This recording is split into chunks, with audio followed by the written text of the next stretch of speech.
ಧರ್ಮಸ್ಥಳದ ಬುರುಡೆ ಷಡ್ಯಂತ್ರಕ್ಕೆ ಮತ್ತೊಂದು ಟ್ವಿಸ್ಟ್ ಸಿಗ್ತಾ ಇದೆ. ಬುರುಡೆ ಷಡ್ಯಂತ್ರ ರಚನೆ ಆಗಿದ್ದೆ ಬೆಂಗಳೂರಿನಲ್ಲ ಅನ್ನೋ ಪ್ರಶ್ನೆ ಇದೀಗ ಹುಟ್ಕೊಳ್ತಾ ಇರೋದು. ಅದಕ್ಕೆ ಕಾರಣ ಕೂಡ ಇದೆ. ಬೆಂಗಳೂರಿನಲ್ಲಿ ಎಸ್ಐಟಿಯಿಂದ ಮಹಜರು ಕಾರ್ಯವನ್ನು ಮುಂದುವರಿಸಲಾಗ್ತಾ ಇದೆ. ತಡರಾತ್ರಿಯಿಂದ ಮತ್ತೆ ನಡೀತಾ ಇರುವಂತಹ ಮಹಜರು ಪ್ರಕ್ರಿಯೆ ವಿದ್ಯಾರಣ್ಯಪುರದ ತಿಂಡ್ಲು ಸರ್ಕಲ್ ಬಳಿಯ ಲಾಡ್ಜ್ನಲ್ಲಿ ಮಹಜರು ಮಾಡಲಾಗಿದೆ. ಇದೇ ಲಾಡ್ಜ್ನಲ್ಲಿ ಷಡ್ಯಂತ್ರ ರೂಪಿಸಿದ ಬಗ್ಗೆ ಶಂಕೆ ಹಿನ್ನೆಲೆಯಲ್ಲಿ ಆರೋಪಿ ಚಿನ್ನಯ್ಯನನ್ನ ಕರ್ಕೊಂಡು ಬಂದು ಮಹಜರನ್ನ ಮಾಡಲಾಗಿದೆ. ನಿನ್ನೆ ಆರೋಪಿ ಚಿನ್ನಯ್ಯನನ್ನ ಬೆಳ್ತಂಗಡಿ ಪೊಲೀಸ್ ಸ್ಟೇಷನ್ ಇಂದ ಎಸ್ಐಟಿ ಅಧಿಕಾರಿಗಳು ಕರ್ಕೊಂಡು ಬರ್ತಾರೆ.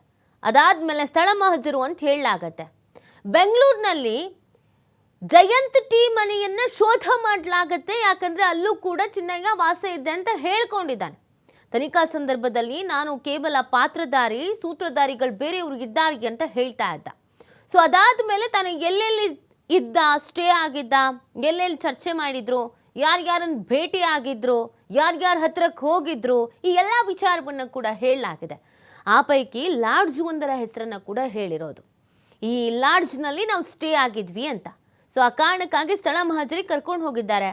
ಯಾವ ತಿಂಗಳಲ್ಲಿ, ಯಾವ ಡೇಟಲ್ಲಿ, ಯಾವ ವರ್ಷದಲ್ಲಿ ಲಾಡ್ಜ್ನಲ್ಲಿ ಇದ್ದ ಪ್ರಶ್ನೆ ಆಗತ್ತೆ. ಅದರ ಆಧಾರದ ಮೇಲೆ CCTV ವಿಜುವಲ್ಸನ್ನು ಚೆಕ್ ಮಾಡ್ತಾರೆ.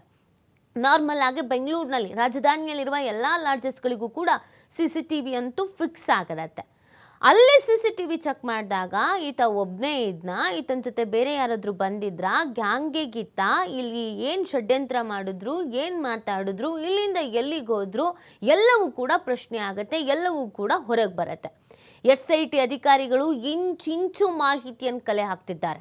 ಒಂದು ಸ್ವಲ್ಪ ಮಾಹಿತಿಯೂ ಕೂಡ ಸಿಗದೇ ಇರಬಾರ್ದು, ಎಲ್ಲ ಮಾಹಿತಿಯೂ ಕೂಡ ಸಿಗಬೇಕು. ಯಾರ್ಯಾರ ಇನ್ವಾಲ್ವ್ಮೆಂಟ್ ಇದೆ, ಯಾರ್ಯಾರು ಸಹಾಯ ಮಾಡಿದ್ದಾರೆ, ಪ್ರತಿ ಒಂದರ ಬಗ್ಗೆಯೂ ಕೂಡ ಕೂಲಂಕುಷವಾಗಿ ತನಿಖೆ ಮಾಡ್ತಾ ಇರೋದು.